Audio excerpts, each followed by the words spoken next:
Hello and welcome back to the Geordie Pig Investor channel. Today we're going to have a look through our Q3 portfolio update, see how the portfolio has performed over the last 3 months, have full transparency with all the stocks I currently own and take you through every single one of them. Over the last 3 months we have seen our portfolio progress very nicely. As we can see, 3 months ago we had a 2.6% return on the portfolio, having invested over £21,000. Since then we have grew the portfolio slowly and steadily throughout this entire time, investing consistently every single week, and now heading into the end of Q3 we have now got a total of £26,100 invested and a return of over 4% in the portfolio. So we have actually saw a nice increase in the return on the portfolio alongside investing over £5,000 into the portfolio, which I'm very proud to have been able to have done over the last 3 months, and hopefully I can continue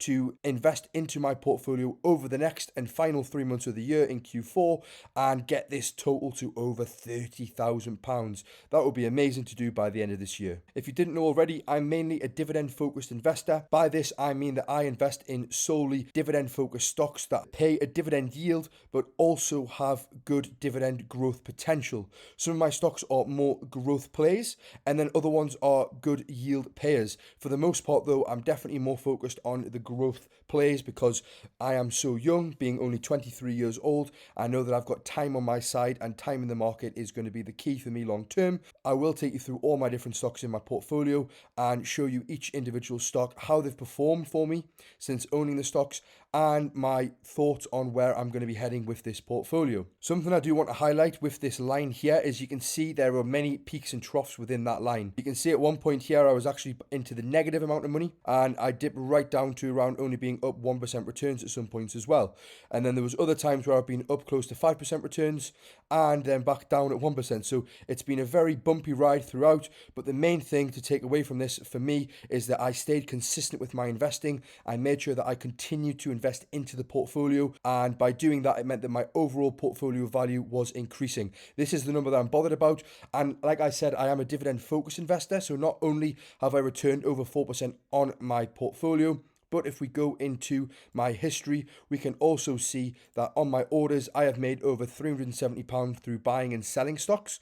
And my dividends are now over £400 since opening this account, which was 14 months ago. Over the last 3 months, I have made over £190 in dividend payments as well. So you can really see how much that has started to rapidly increase as my portfolio size is starting to gain momentum and the snowball effect is definitely starting to take place. And over the last 2 months, receiving my 2 biggest ever months, receiving over £70 in both months in dividend payments. You've got to remember my returns isn't just the 4%.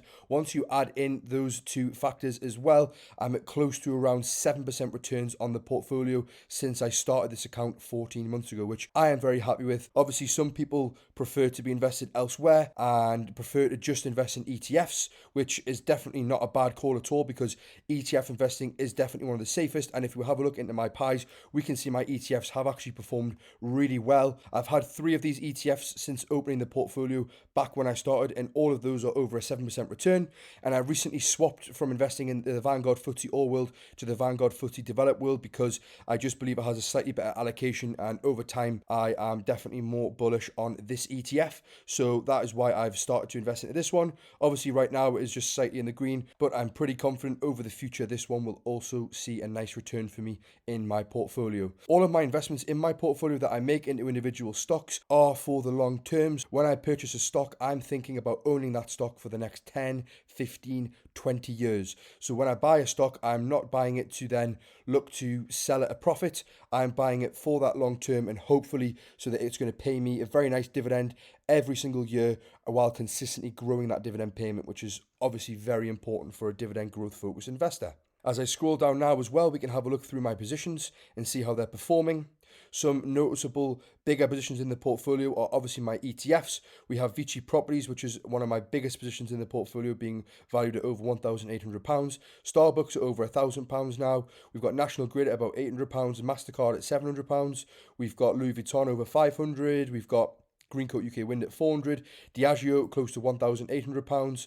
We have Burberry at around about £600, which is my biggest loser on the portfolio right now. It's had a terrible 3 months, as we can see here, down 20%. It has somewhat recovered over the last week, being up close to 10%, which is nice to see, but I definitely need quite a bit more recovery before I'll actually see any sort of decent returns on this position. Likelihood is they have now cut their dividend, so this is a stock that I don't really want to be having in my portfolio. Hopefully the stock can recover somewhat a little bit more before I look to sell out of this position and reallocate that capital into some other positions in my portfolio. Two noticeable ones that are also down in my portfolio right now is BP and Shell, which are two UK oil-based companies. If I show you Shell as well, Shell being just slightly down now, being down 2%. It's actually been up 2% today, which has clawed me back a little bit, but BP being hit a lot heavier, being down nearly 10%. Actually, it's been up 2% as well today, so I am hoping that these two stocks will recover, and I'm very bullish on these over the long term, as I do believe oil prices will recover back up, which will in essence mean that these two stocks will also recover, and they do both pay very nice dividends and have a fairly good dividend yield as well. Some noticeable big gainers in my portfolio are BAE Systems up 20%, we've got AstraZeneca up 18%, Apple up 17%, we also have BAT that's up 14%, and we have Halion up 20% as well. I'm very happy, like I say, with the distribution between my portfolio and my stock diversification within the portfolio. I'm hoping to just continue to add to my positions when I believe they are at a fair or cheap price, depending on the type of stock it is. When it's a premium stock, I'm always happy to buy in at a fair price, and if it's not a premium stock but still a good stock, that's when I'll always look to try and get them at a cheaper price. I do this by doing my intrinsic values, having a look at the Wall Street estimates, and analysing my stocks on a month-to-month basis, making sure my valuations still match up with their current earnings report and how the company is doing. So like I say, that's the full portfolio for you right there. I've got a lot more green positions than red positions as of right now. Obviously, Burberry is my biggest red position, being down nearly £400. And if I didn't have that in the portfolio, we would be in quite a considerable amount of returns. But I do have it in the portfolio, and I am not going to hide it away from it. I am fully transparent and like to show every single stock in my portfolio. And I do pride myself on always showing everything about my portfolio and being as transparent as possible. Like I mentioned earlier, the goal over the next 3 months is just to continue doing what I've been doing over the last 3 months, over the last 6 months, over the last 9 months, over the last 14 months since I started investing. And that is simply to be consistent in the market, continually buying my ETFs on a weekly basis and picking out the stocks that I believe are at a discounted price and buying into them at that discount. What stocks have you got in your current portfolio? Let me know your thoughts on my portfolio and what you're going to be doing over the last 3 months of the year in the final quarter. I hope you've enjoyed today's video. If you have, please like and subscribe. This is the Geordie Pig Investor, over and out.